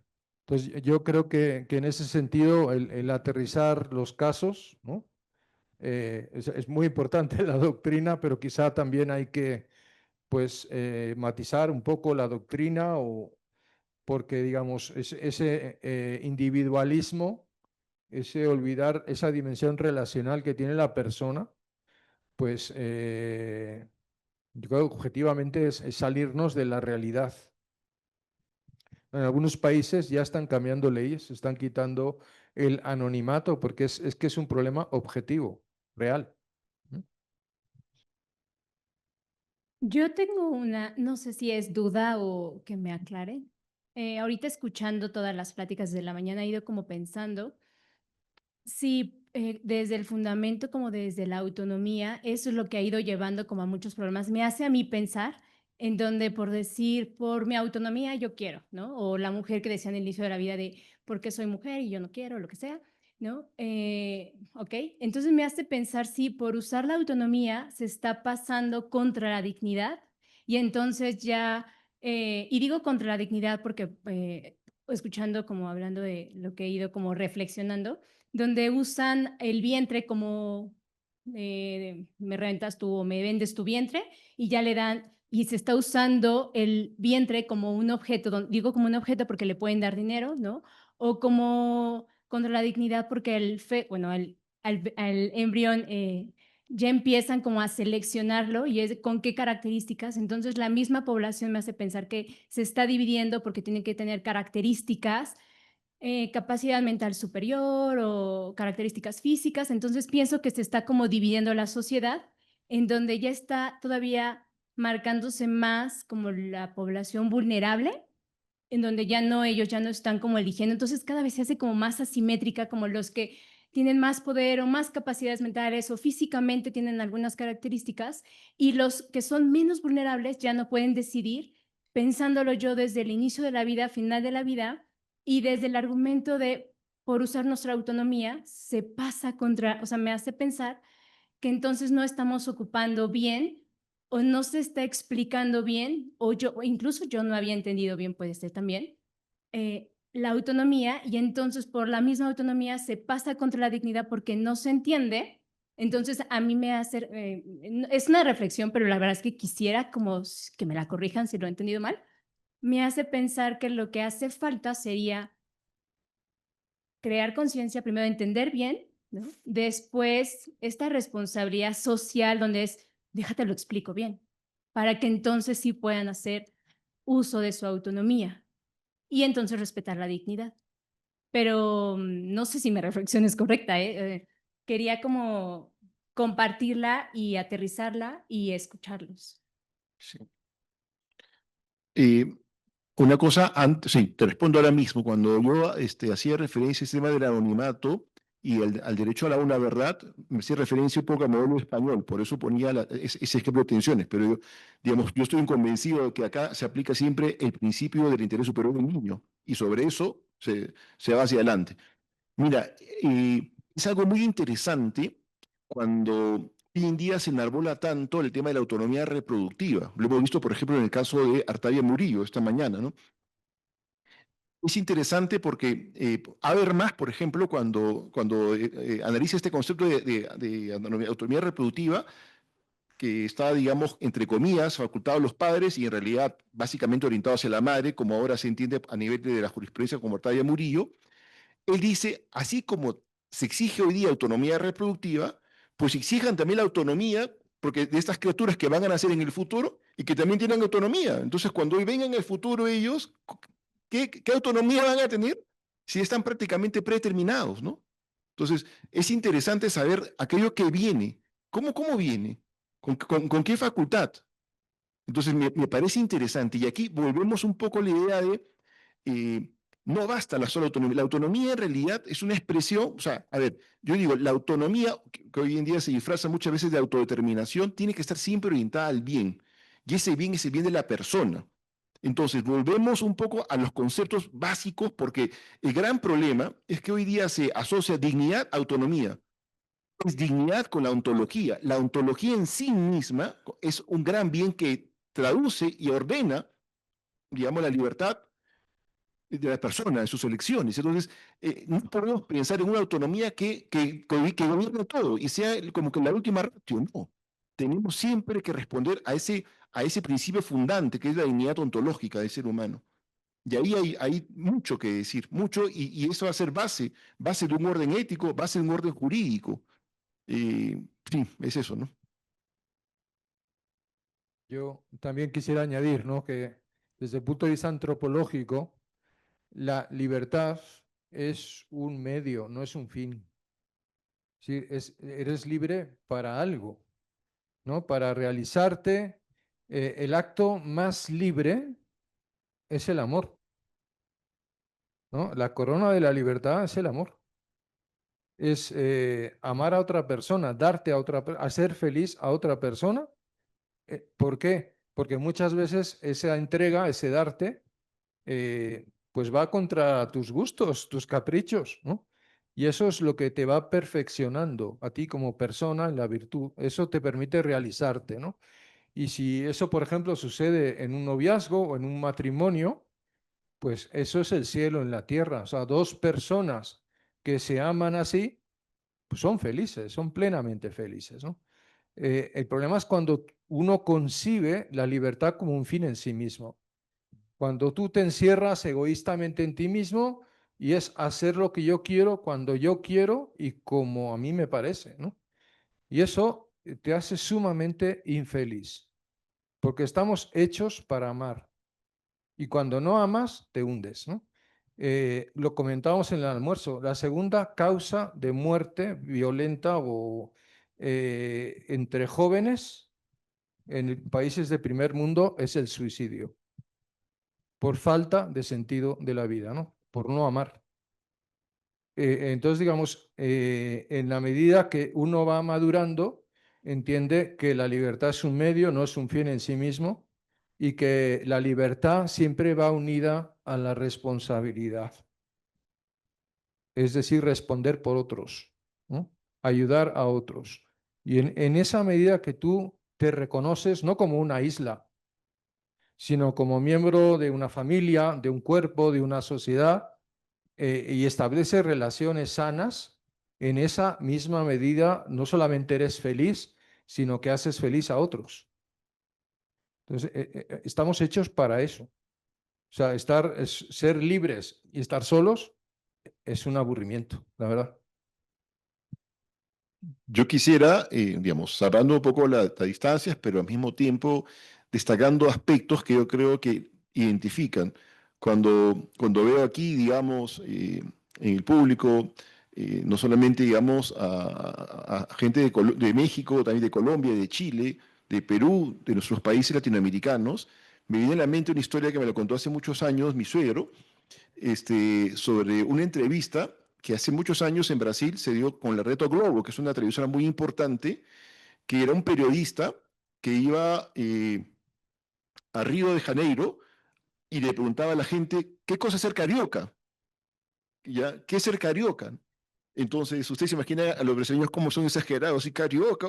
Entonces, era un día así, digamos, soleado, y este periodista se iba y le preguntaba a las señoras que estaban reunidas en el mar, hablando un día de mañana así, dice, señora, ¿pero usted qué cosa es ser carioca? Oh, carioca, dice, para mí es... No, hacía lo creo que, así no era un brasileño, pero bueno, decía, es gozar de este mar, de la amistad, qué bonito. Ah, mire, ser carioca. Y así preguntaba a la gente que venía corriendo, ¿qué cosa es ser carioca? Sí, gozar de este sol, el clima, hacer un poco de deporte.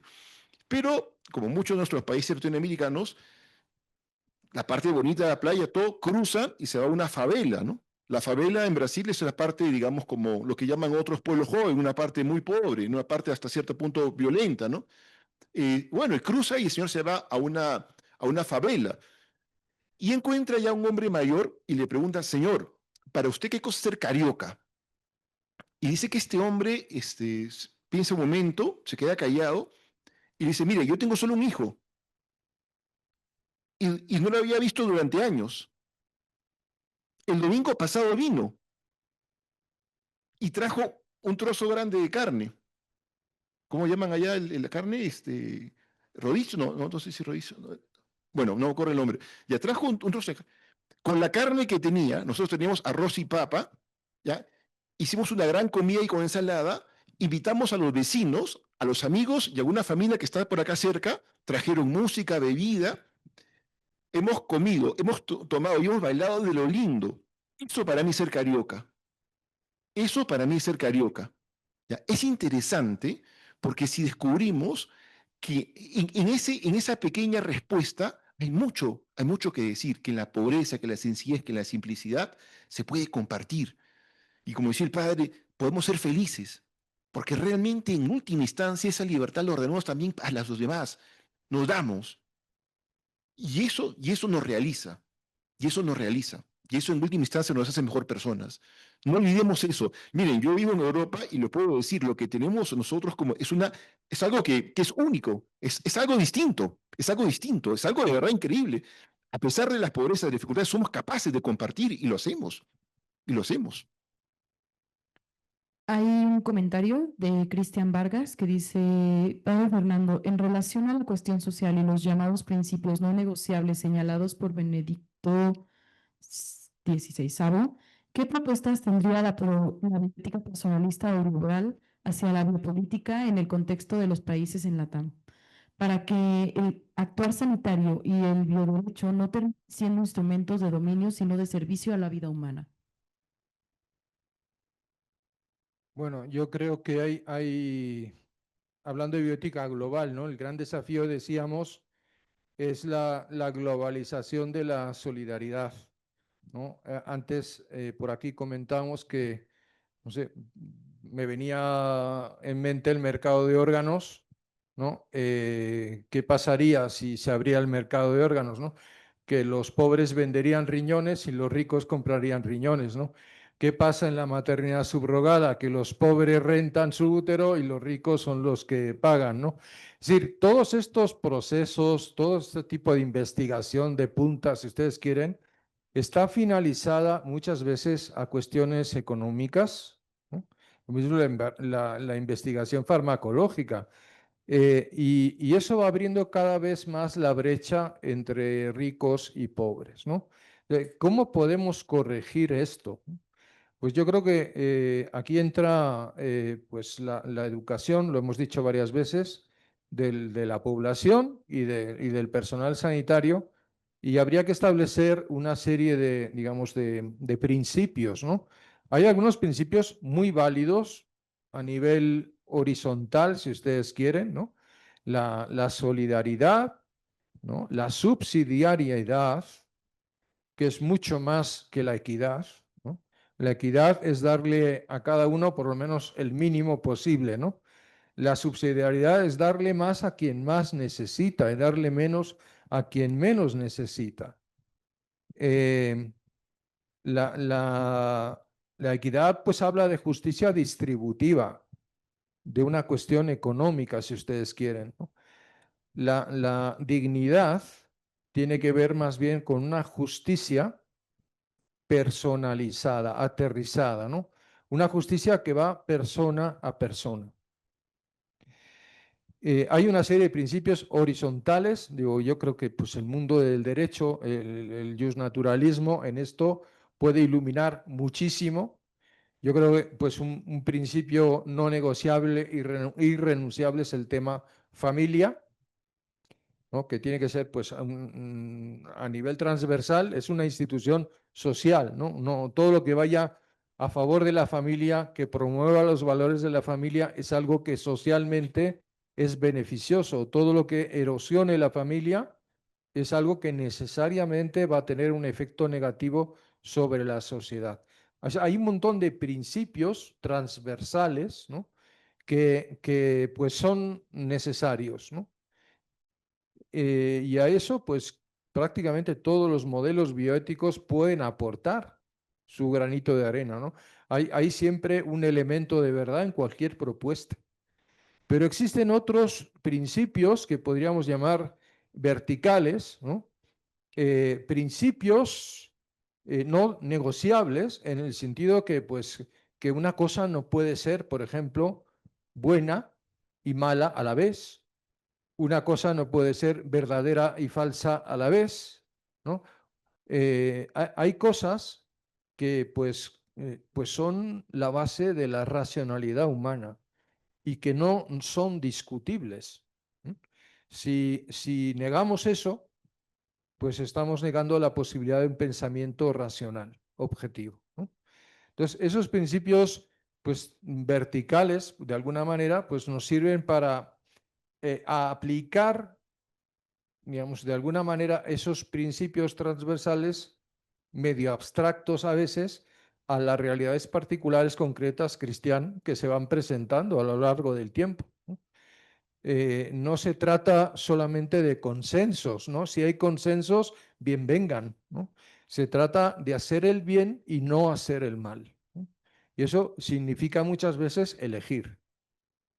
No podemos pretender hacer el bien y no hacer el mal buscando agradar a todo el mundo. Eso es imposible. En el mundo de las utopías quizá sería posible, pero pues esa verticalidad nos tiene que ayudar a distinguir entre el bien y el mal, lo que es oportuno y lo que no es oportuno. Y hay pues indicadores, hoy hemos estado hablando de algunos, ¿no? Por ejemplo, el seguimiento a largo plazo, ¿no? El ir viendo los resultados, que pues no es nada nuevo. O sea, a la hora de hacer un juicio ético, tú tienes que ver si el sujeto es apto para realizar ese acto, ver si el acto en sí mismo está bien o está mal, ver si las circunstancias son adecuadas, si el fin que se pretende es bueno y si las consecuencias son buenas, ¿no? Todo esto es de sentido común. El gran problema es aterrizar eso a los casos particulares concretos, ¿no? Y para eso necesitamos la guía de la razón, es decir, de algo que no es negociable, ¿no? Y en ese sentido, pues ya hay parámetros que nos indican que, pues, que la familia no es negociable, por ejemplo, porque a largo plazo, y además históricamente tenemos ejemplos, ¿no?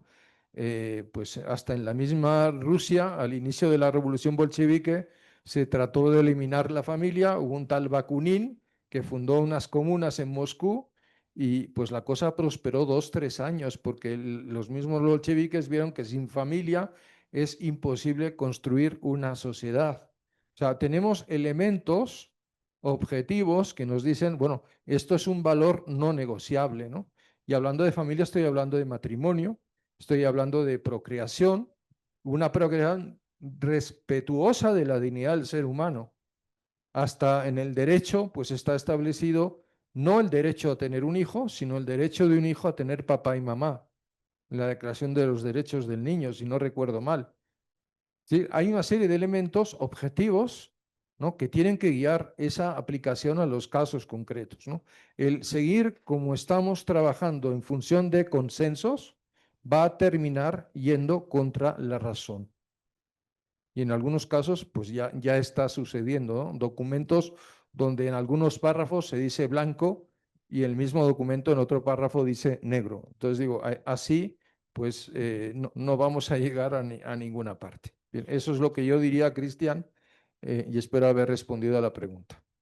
Yo quisiera simplemente agregar algo, contar una experiencia, más que digamos, algo de contenido teórico. Miren, hace muchos años, trabajaba en Chiclayo, tuve la oportunidad de combinar mi labor académica con labor de asesor de una ministra de Derechos Humanos en el Perú, de Justicia y Derechos Humanos, que después fue primer ministro.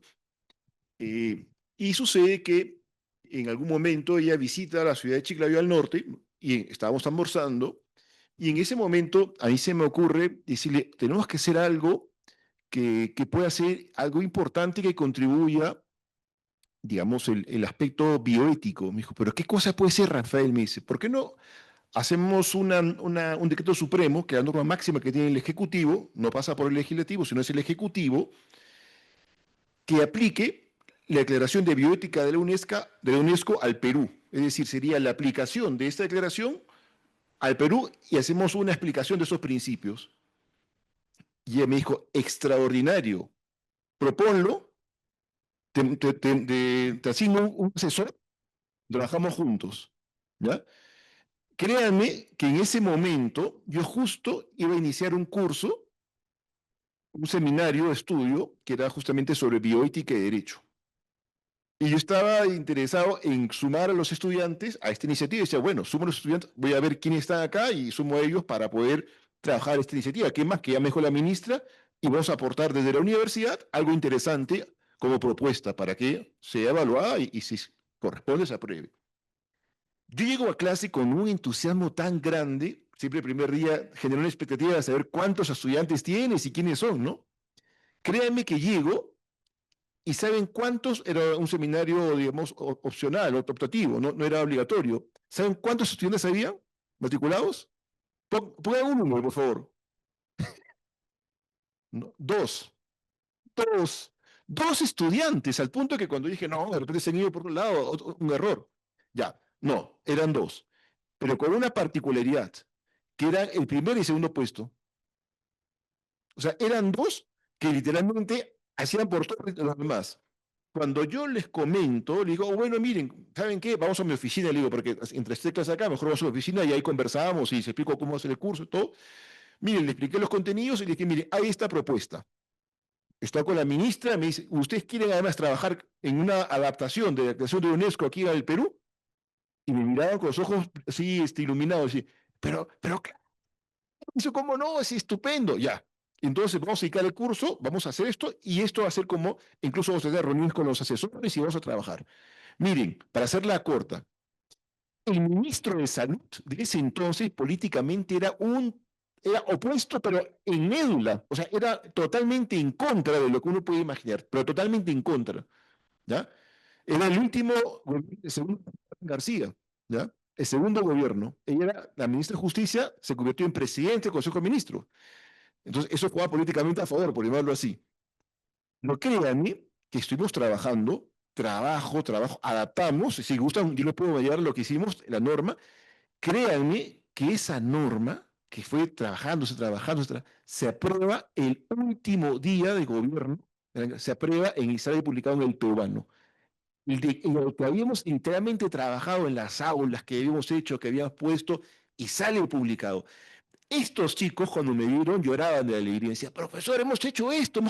Y esa es la riqueza de contribuir. O sea, se dan cuenta, en estas cosas pequeñas transformamos realidades, porque hemos sumado al derecho peruano un pequeño aporte chiquitito. Pero claro, es una norma que tiene rango de ley. Ya sale por el Ejecutivo, pero es una norma máxima. Y créanme que hasta el día de hoy está vigente, no está derogada. Entonces, algo que yo creo que es interesante es pensar con creatividad y decir, ¿qué se puede aportar? ¿No? De repente por aquí sale algo y miren, hubo ese canal y de verdad que fue extraordinario. La experiencia de esos estudiantes todavía lo recuerdan. Siempre que tengan, los ¿se acuerdan que hicimos esto? Imagínense cómo pasa el tiempo. Bueno, creo que ya no hay más comentarios, entonces cerraremos la sesión por hoy. Les quiero agradecer a todos, también a todos los que entraron en el Zoom. Les recuerdo que, bueno, la primera ponencia de mañana inicia a las 9 a.m. Y bueno, pues muchísimas gracias y que tengan una buena tarde.